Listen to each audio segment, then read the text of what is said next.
20കളിലും 30കളിലും 40കളിലും ഉണ്ടാകുന്ന ഹാർട്ട് അറ്റാക്കിൻ്റെ അളവ് വളരെയധികം കൂടിയിട്ടുണ്ടെന്നുള്ളൊരു വസ്തുതയാണ് എനിക്ക് തോന്നിയിട്ടുള്ളത്. ഈ കൊറോണ വൈറസ് എന്ന് പറയുന്ന വൈറസ് നമ്മുടെ ശരീരത്തിൽ പലതരത്തിലുള്ള മാറ്റങ്ങളുണ്ടാവും.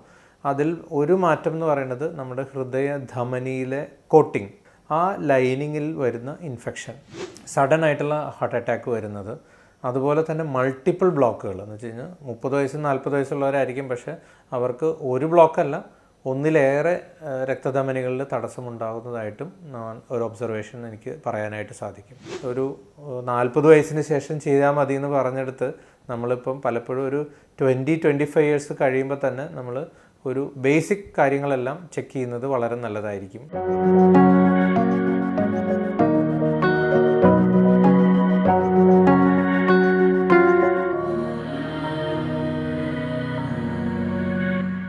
നമസ്കാരം, ഞാൻ doctor Vinod Thomas, Renai Medicity super speciality ഹോസ്പിറ്റലിലെ ചീഫ് കാർഡിയോളജിസ്റ്റാണ്.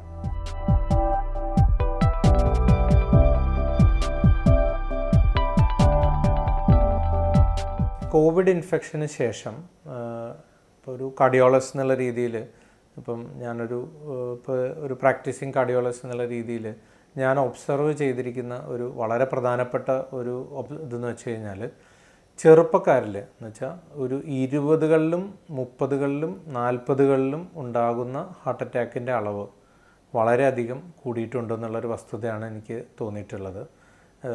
പലപ്പോഴും നമ്മൾ ഹാർട്ട് ഡിസീസ് എന്ന് പറയുന്നൊരു രോഗാവസ്ഥ ഒരു 50-60 വയസ്സുകളിലൊക്കെയാണ് പലപ്പോഴും നമ്മൾ കണ്ടുകൊണ്ടിരുന്നൊരു സാഹചര്യം. പക്ഷേ ഇപ്പോഴത്തെ ഒരു കാലഘട്ടത്തിൻ്റെ ഒരു പ്രത്യേകതയിൽ എനിക്ക് തോന്നുന്നത്, നമ്മളൊരു ഇപ്പം ഒരു 20 വയസ്സുള്ള ഒരാൾ ഞാനിപ്പോൾ അടുത്ത് ഹാർട്ട് അറ്റാക്കായിട്ട് ആൻജിയോപ്ലാസ്റ്റി ചെയ്യാനുള്ള സാഹചര്യം ഉണ്ടായി. അപ്പോൾ അത്രയും ചെറുപ്പക്കാരിൽ വരെ നമുക്ക് ഈ ഒരു ഹാർട്ട് ഡിസീസസ് കൂടി വരുന്ന ഒരു പ്രവണത നമ്മൾ കാണുന്നുണ്ട്. അതിൻ്റെ ഒരു കാരണം നമുക്ക് പലതരത്തിലുള്ള ഫാക്ടേഴ്സ് അതിനകത്ത് ഇൻവോൾവ് ചെയ്തിട്ടുണ്ടാവാം. ഒന്നാമത് എനിക്ക് തോന്നുന്നത് കോവിഡ് ഇൻഫെക്ഷൻ തന്നെയാണ്. ഈ കൊറോണ വൈറസ് എന്ന് പറയുന്ന വൈറസ് നമ്മുടെ ശരീരത്തിൽ പലതരത്തിലുള്ള മാറ്റങ്ങളുണ്ടാവും. അതിൽ ഒരു മാറ്റം എന്ന് പറയുന്നത് നമ്മുടെ ഹൃദയ ധമനിയിലെ കോട്ടിങ്, ഒരു ലൈനിങ് എന്ന് പറയും, എൻഡോത്തീലിയം എന്ന് പറയും. ആ ലൈനിങ്ങിൽ വരുന്ന ഇൻഫെക്ഷൻ, നമ്മൾ ഉണ്ടാകുന്ന ഒരു ഡാമേജ് പലപ്പോഴും കോവിഡ് വൈറസ് ഉണ്ടാക്കുന്നതാണ്.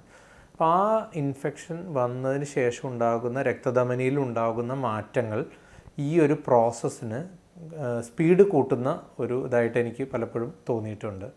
നമുക്കറിയാം, ഈ ഒരു കോവിഡ് സമയത്താണെങ്കിലും കോവിഡ് കഴിഞ്ഞിട്ടുള്ള സമയത്താണെങ്കിലും പല പെട്ടെന്നുള്ള ഈവൻ പല പ്രധാനപ്പെട്ട ആളുകൾക്ക് വരെ സഡൻ ഡെത്ത് എന്ന് വെച്ചാൽ കുഴഞ്ഞു വീണുള്ള മരണങ്ങൾ വളരെ കൂടുതലായിരുന്നു എന്ന് വേണം നമ്മൾ മനസ്സിലാക്കാനായിട്ട്. അപ്പം അതിൻ്റെ കാരണങ്ങൾ നമ്മൾ അന്വേഷിക്കുമ്പം ഏറ്റവും പ്രധാന കാരണം കോവിഡ് ഇൻഫെക്ഷൻ തന്നെയാണ്. നമുക്കറിയാം, ഈ കോവിഡ് ഇൻഫെക്ഷൻ വരുമ്പം ക്ലോട്ടിംഗ് ടെൻഡൻസി കൂടുകയും അതുപോലെ തന്നെ സഡൻ ആയിട്ടുള്ള ഇഷ്യൂസ് വരാനുള്ള സാധ്യതയുണ്ട്. വാക്സിൻ കൊണ്ടുണ്ടാവുന്നത്, ഇപ്പോൾ 1 lakh വാക്സിൻസ് എടുക്കുമ്പം അതിലൊരു 3-4 പേർക്ക് അതിനുള്ള റിസ്ക് ഉണ്ട്. തീർച്ചയായിട്ടും 0 അല്ല, പക്ഷേ 3 to 4 ഉള്ളൂ. എന്ന് വെച്ച് കഴിഞ്ഞാൽ റിസ്ക് കമ്പാരിറ്റീവ്ലി നമുക്ക് കുറവാണ്. പക്ഷെ എന്നാൽ പോലും ആ റിസ്ക് എലമെൻ്റ് ഉണ്ട്.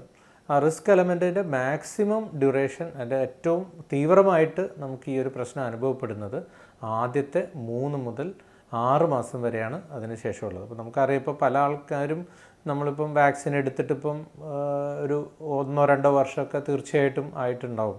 അപ്പോൾ താരതമ്യേന ഇപ്പോൾ നമ്മൾ ആലോചിക്കുമ്പോൾ നമ്മൾ അതിനെപ്പറ്റി ഒരുപാട് ടെൻഷൻ അടിക്കേണ്ട ആവശ്യമില്ല. പക്ഷെ എങ്കിലും നമ്മളതൊന്ന് മനസ്സിൽ വെക്കുന്നത് നല്ലതാണ്. പക്ഷെ എങ്കിലും ഒരുപാട് ഭീതിപ്പെടുത്തുന്ന ഒരു വിഷയമായിട്ട് നമ്മൾ അതിനെ എടുക്കേണ്ട ആവശ്യമില്ല. കാരണം വാക്സിൻ്റെ ഡ്യൂറേഷൻ നമ്മൾ കൂടുതൽ നാൾ കഴിയും തോറും ഇതിൻ്റെ റിസ്ക് ഫാക്ടർ കുറഞ്ഞു വരികയുള്ളൂ. സഡൻ ആയിട്ടുള്ള ഹാർട്ട് അറ്റാക്ക് വരുന്നത്, അതുപോലെ തന്നെ മൾട്ടിപ്പിൾ ബ്ലോക്കുകൾ എന്ന് വെച്ച് കഴിഞ്ഞാൽ 30 വയസ്സും 40 വയസ്സുള്ളവരായിരിക്കും, പക്ഷേ അവർക്ക് ഒരു ബ്ലോക്കല്ല ഒന്നിലേറെ രക്തധമനികളിൽ തടസ്സമുണ്ടാകുന്നതായിട്ടും ഒരു ഒബ്സർവേഷൻ എനിക്ക് പറയാനായിട്ട് സാധിക്കും. പിന്നെ രണ്ടാമതൊരു കാരണം പലപ്പോഴും ഇതിനകത്ത് തോന്നിയിരിക്കുന്നതെന്ന് വെച്ച് കഴിഞ്ഞാൽ, കോവിഡ് ഇൻഫെക്ഷൻ വന്നതിന് ശേഷം അല്ലെങ്കിൽ ആ ഒരു പാൻഡമിക്കിന് ശേഷം ആ സമയത്ത് ആളുകൾക്ക് പുറത്തിറങ്ങാൻ പറ്റില്ല, എക്സസൈസ് ചെയ്യാൻ പറ്റില്ല. അപ്പോൾ ആളുകളുടെയൊക്കെ ഒരു ലൈഫ് സ്റ്റൈൽ പൊതുവെ മാറിയിട്ടുണ്ടാവാനും സാധ്യതയുണ്ട്. കൂടുതൽ ആൾക്കാർ സെഡൻഡറി ആയിട്ട് ഇരിക്കുകയും പിന്നെ അതുപോലെ ലൈഫ് സ്ട്രെസ്, നമ്മുടെ ജീവിതത്തിൽ ഉണ്ടാകാവുന്ന സ്ട്രെസ് ആ സമയത്ത് കൂടുതലുണ്ടെങ്കിൽ പലർക്കും സാമ്പത്തികമായിട്ടും അങ്ങനെയുള്ള പ്രശ്നങ്ങൾ ഉണ്ടായിട്ടുണ്ടാവാം. അല്ലെങ്കിൽ വളരെ വേണ്ടപ്പെട്ട ആൾക്കാർക്ക് ചിലപ്പോൾ കോവിഡ് ഇൻഫെക്ഷൻ വന്നവരെ ചിലപ്പോൾ നഷ്ടപ്പെട്ടിട്ടുള്ള ആൾക്കാരുണ്ടായിരിക്കാം. അങ്ങനെ സ്ട്രെസ് ഫാക്ടറും ആ സമയത്ത് കൂടുതലായിട്ട് ഉണ്ടാവാനായിട്ടുള്ള സാധ്യതയുണ്ട്. മൂന്നാമത് ചിലപ്പോൾ ഫുഡ് ഹാബിറ്റ്സ്, ചിലപ്പോൾ മോഡേൺ ഫുഡ് ഹാബിറ്റ്സിലേക്ക് ചിലപ്പം ആ ടൈമിൽ വേറെ എൻ്റർടൈൻമെൻ്റ് ഒന്നും ഇല്ലാത്തത് കൊണ്ട്, പുറത്തേക്കൊന്നും ഇറങ്ങാനില്ലാത്തതുകൊണ്ട് പല ആൾക്കാരും പലതരത്തിലുള്ള ജങ്ക് ഫുഡ്സ് ആ സമയത്ത് കൂടുതൽ കഴിച്ചിരുന്നതായിട്ട് എനിക്ക് തോന്നാറുണ്ട്. പുറത്തിറങ്ങാൻ പറ്റാതെ നമുക്ക് ഹോട്ടലിൽ പോയി കഴിക്കാൻ പറ്റാത്തതുകൊണ്ട് പലരും ഓർഡർ ചെയ്ത് സ്വിഗ്ഗിയിലൊക്കെ ഓർഡർ ചെയ്തിട്ട് ഫുഡ് കഴിക്കുന്ന ഒരു പ്രവണതയും കൂടുതലായിട്ടുണ്ടായിരുന്നത് എനിക്ക് തോന്നുന്നു. അപ്പോൾ ആ ഒരു Covid infection, sedentary life style, അതുപോലെ ലൈഫ് സ്റ്റൈലിലുണ്ടായ മാറ്റങ്ങൾ, സ്ട്രെസ്സ്, ഈ ഫാക്ടേഴ്സ് എല്ലാം കൂടി എനിക്ക് തോന്നുന്നു ഒരു കോവിഡ് ഇൻഫെക്ഷൻ മൂലം ഉണ്ടാകുന്ന ഹാർട്ട് അറ്റാക്കുകളുടെ ഒരു ആഫ്റ്റർ എഫക്റ്റ് എന്നുള്ള രീതിയിൽ ഹാർട്ട് അറ്റാക്കുകളുടെയും അതുപോലെ ഈ രക്തധമനിയിൽ ഉണ്ടാകുന്ന ഇഷ്യൂസും നമുക്ക് കോവിഡിന് ശേഷം കൂടുതലായിട്ട് കാണുന്നുണ്ട്. അപ്പോൾ അതുകൊണ്ട് നമുക്കിപ്പോൾ പലപ്പോഴും നമ്മളൊരു ഹാർട്ട് അറ്റാക്കിനോ അല്ലെങ്കിൽ ഹാർട്ട് ഡിസീസിനോ വേണ്ടിയിട്ടുള്ള സ്ക്രീനിങ് ഒരു 40 വയസ്സിന് ശേഷം ചെയ്താൽ മതി എന്ന് പറഞ്ഞെടുത്ത് നമ്മളിപ്പം പലപ്പോഴും ഒരു 20-25 ഇയേഴ്സ് കഴിയുമ്പോൾ തന്നെ നമ്മൾ ഒരു ബേസിക് കാര്യങ്ങളെല്ലാം ചെക്ക് ചെയ്യുന്നത് വളരെ നല്ലതായിരിക്കും എന്നെനിക്ക് തോന്നുന്നു. Meditales. Do like, share and subscribe to Meditales. Follow us on Facebook, Instagram, WhatsApp, Threads and X.